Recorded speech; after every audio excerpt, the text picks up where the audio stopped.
नमस्कार विद्यार्थी मित्रों, मैं दिनेश सिंह कविया, पीजीटी हिंदी, केंद्रीय विद्यालय पोंडा एक बार फिर से एक नए टॉपिक के साथ हूं आपके लिए। तो मित्रों, आज हम कक्षा 12वीं की हिंदी पाठ्य पुस्तक वितान भाग 2 में मनोहर श्याम जोशी द्वारा रचित सिल्वर वेडिंग कहानी के बारे में पढ़ेंगे। मित्रों, मैं बता दूं, मनोहर श्याम जोशी हिंदी कहानी जगत का एक ऐसा नाम है जो अपनी कहानियों के लिए, अपने भाषिक अंदाज और शिल्प कौशल के लिए जाने माने हैं।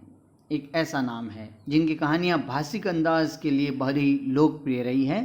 तो इन्हीं मनोहर श्याम जोशी द्वारा रचित प्रस्तुत जो कहानी है सिल्वर वेडिंग, एक लंबी कहानी है। मित्रों, मनोहर श्याम जोशी की जो अन्य रचनाओं से अलग दिखती ये कहानी, वास्तव में ये कहानी अलग है नहीं, लेकिन ये कहानी अपने शिल्प में जोशी जी के चिर परिचित भाषिक अंदाज और मुहावरों से युक्त हैं। आधुनिकता की ओर बढ़ता हमारा समाज एक ओर कई नई उपलब्धियों को समेटे हुए हैं, तो दूसरी ओर मनुष्य को मनुष्य बनाए रखने वाले मूल्य कहीं घिसते चले गए हैं। मित्रों, जहाँ एक ओर हम दिन प्रतिदिन प्रगति कर रहे हैं, ऊंचाइयाँ छू रहे हैं, आधुनिकता के दौर में आधुनिकतावाद को स्वीकार करते जा रहे हैं, वहीं दूसरी ओर इस आधुनिकता के चक्कर में हमारे जो परंपरागत पुरातन जो मूल्य हैं, जो हमारी थाती है, जो कहीं ना कहीं हमें श्रेष्ठ साबित करने में कारगर साबित होते हैं, इन मूल्यों से आज की हमारी युवा पीढ़ी है वो कहीं ना कहीं दूर होती चली जा रही है। वो पीड़ा इस कहानी में देखी जा सकती है। मित्रों, जो हुआ होगा और समहाउ इम्प्रॉपर, ये दो जो वाक्य हैं, ये दो जुमले हैं, इस कहानी के बीज वाक्य हैं। इस कहानी में बार बार आपको ये दोनों वाक्य सुनाई देंगे। जो हुआ होगा कहीं ना कहीं यथास्थितिवाद की ओर संकेत करता है। यथास्थितिवाद यानी ज्यों का त्यों स्वीकार कर लेने का भाव। हमारी जो पुरातन पीढ़ी है, प्राचीन पीढ़ी है, उस पर ये बात ज़्यादा लागू होती है कि वो आज समय के साथ जो नवीनता, नवाचार जो आ रहे हैं, उनको स्वीकार करने में कहीं ना कहीं उनको दिक्कत होती है। तो समहाउ इम्प्रॉपर में एक अनिर्णय की स्थिति देखी जा सकती है। ये दोनों ही भाव इस कहानी के मुख्य चरित्र यशोधर बाबू, कौन है इस कहानी के प्रधान चरित्र हैं, यशोधर बाबू के भीतर के द्वंद्व हैं। ये दोनों ही स्थितियां हालात को ज्यों का त्यों स्वीकार कर बदलाव को असंभव बना देने की ओर ले जाती है। महत्वपूर्ण बात यह है कि यशोधर बाबू इन स्थितियों का जिम्मेदार किसी व्यक्ति को नहीं ठहराते, वह अनिर्णय की स्थिति में हैं। यशोधर बाबू जहां बच्चों की तरक्की से खुश होते हैं, वहीं समहाउ इम्प्रॉपर यह भी अनुभव करते हैं कि वह खुशहाली भी कैसी जो अपनों में परायेपन पैदा करे। इसी द्वंद्व के साथ, ये जो द्वंद्व हैं वो कहानी में आद्य अंत, आरंभ से अंत तक दिखाई देगा। इसी द्वंद्व के साथ साथ इस कहानी को यशोधर बाबू के बहाने देश के प्रॉपर विकास में बाधक, समहाउ इम्प्रॉपर तत्वों की तलाश के रूप में भी पढ़ा जा सकता है। मित्रों, अगर हम इस कहानी के सार तत्वों की बात करें, मुख्य अधिगम बिंदुओं की बात करें, तो मैं आपको बताना चाहूँगा, पहली जो बात है, यशोधर बाबू इस कहानी के मुख्य पात्र हैं। कौन है? यशोधर बाबू। यशोधर बाबू होम मिनिस्ट्री में सेक्शन ऑफिसर का काम करते हैं। इस कहानी में एक दूसरा प्रधान पात्र हैं किशनदा, जो प्रत्यक्ष नहीं है, कहीं ना कहीं उनका प्रत्यक्ष आगमन नहीं होता है कहानी में, लेकिन फिर भी अक्सर किशनदा की चर्चा इस कहानी में यत्र तत्र आपको दिखाई देगी। तो किशनदा यशोधर बाबू के आदर्श थे। यशोधर बाबू परंपरा को मानने वाले और पुरातन पीढ़ी के हम प्रतिनिधि कह सकते हैं।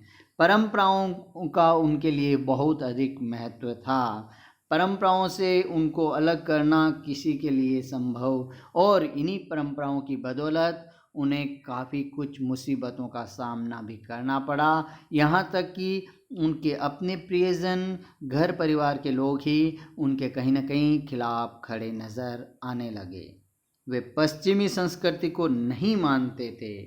पश्चिमी संस्कृति का प्रभाव आज की युवा पीढ़ी पर देखा जा सकता है और ये बात है वो यशोधर बाबू को कतई पसंद नहीं है। यहाँ यशोधर बाबू है वो हमारे समाज के एक बड़े वर्ग, हमारे समाज के पुरातन पीढ़ी के एक बड़े वर्ग का प्रतिनिधित्व करते हैं। यहाँ यशोधर बाबू ही नहीं, समाज का एक बड़ा वर्ग है, समाज की पुरातन पीढ़ी के एक बहुत से लोग ऐसे हैं जो पश्चिमी संस्कृति को स्वीकार करते नहीं हैं, कहीं न कहीं उसके खिलाफ खड़े नज़र आते हैं। यशोधर बाबू की पत्नी और बच्चे पश्चिमी संस्कृति, यशोधर बाबू की पत्नी और बच्चे दोनों पश्चिमी संस्कृति से बहुत प्रभावित हैं। आज की युवा पीढ़ी को कहीं ना कहीं पश्चिमी संस्कृति अपनी ओर आकृष्ट करती है, तो वह प्रभाव यशोधर बाबू की पत्नी और बच्चों में भी देखा जा सकता है। ये बात उन्हें अच्छी नहीं लगती। पश्चिमी संस्कृति का प्रभाव और उसका अनुकरण, उसको अपनाना कहीं ना कहीं यशोधर बाबू को अखरता है, खटकता है। यशोधर बाबू को अपने बच्चों का व्यवहार, यहाँ तक कि उनको अपने बच्चों का व्यवहार भी अच्छा नहीं लगता था। बच्चे उनका सम्मान नहीं करते थे, वे कभी अपने परिवार से जुड़ नहीं पाए। ये जो परंपराओं और मूल्यों और आधुनिकता के बीच जो द्वंद्व हैं वो इस कहानी में अध्ययन देखा जा सकता है। पीढ़ीगत जो अंतराल जो हैं, यशोधर बाबू के पीढ़ी के लोग और आज की युवा पीढ़ी के लोगों के बीच जो अंतराल हैं, वैचारिक हो सकता है या व्यवहारगत हो सकता है, उसमें उस अंतराल को इस कहानी में भी देखा जा सकता है। पत्नी और बच्चों के साथ उनका हमेशा मतभेद था। ये पाठ दो पीढ़ियों के अंतराल को बताता है। दो पीढ़ियों में जो अंतराल है वो यहाँ पर बहुत ही अच्छी तरह से देखा जा सकता है। ये जो यशोधर बाबू पंथ का जो पात्र हैं वो हमारे इर्द गिर्द अगर हम नज़र दौड़ाएं तो हमें इधर उधर इर्द गिर्द अनेक से ऐसे पात्र उन्हीं के रूप में देखे जा सकते हैं। यशोधर बाबू संस्कारों से जुड़े हैं, उनके लिए संस्कार सबसे महत्वपूर्ण थे। तो इस तरह से अब हम थोड़ा सा सार रूप में पढ़ें तो सिल्वर वेडिंग मनोहर श्याम जोशी द्वारा लिखित एक लंबी कहानी है।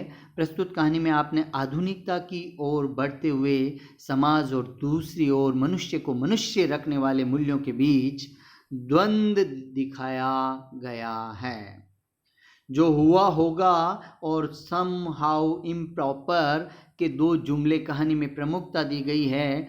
ये दोनों ही भाव कहानी के नायक यशोधर बाबू, कहानी के नायक कौन है? यशोधर बाबू। कहानी के नायक यशोधर बाबू के द्वंद्व के मुख्य कारण हैं। उनके दिमाग में हमेशा ये दो जो विचार चलते हैं यही उनके द्वंद्व का कारण बनते हैं। कहानी का नायक अनिर्णय की स्थिति में रहता है। नायक जहाँ अपने बच्चों की तरक्की से खुशी उसे प्राप्त नहीं होती है, वहीं वह अनुभव करता है कि खुशहाली कैसी भी हो, जो अपने में परायापन का भाव पैदा करती हो, उसका कोई औचित्य या महत्व नहीं है।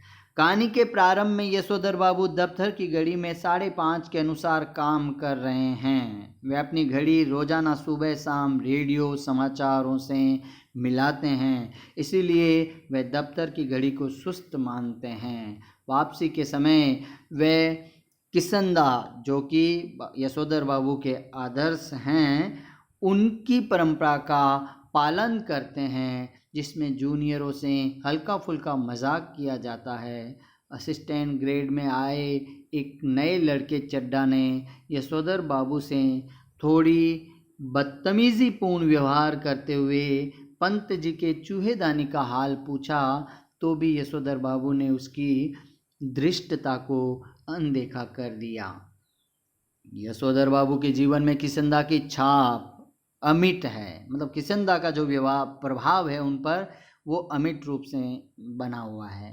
वो हर समय उनके प्रभाव को, उनके व्यवहार में कहीं ना कहीं किसंदा के प्रभाव को देखा जा सकता है। वह उन्हें गुरु मानते हैं। यशोधर बाबू ने किशनदा को अपना गुरु मान लिया। किशनदा कुंवारे थे, अर्थात उन्होंने विवाह नहीं किया था और पहाड़ी लड़कों को आश्रय देते थे।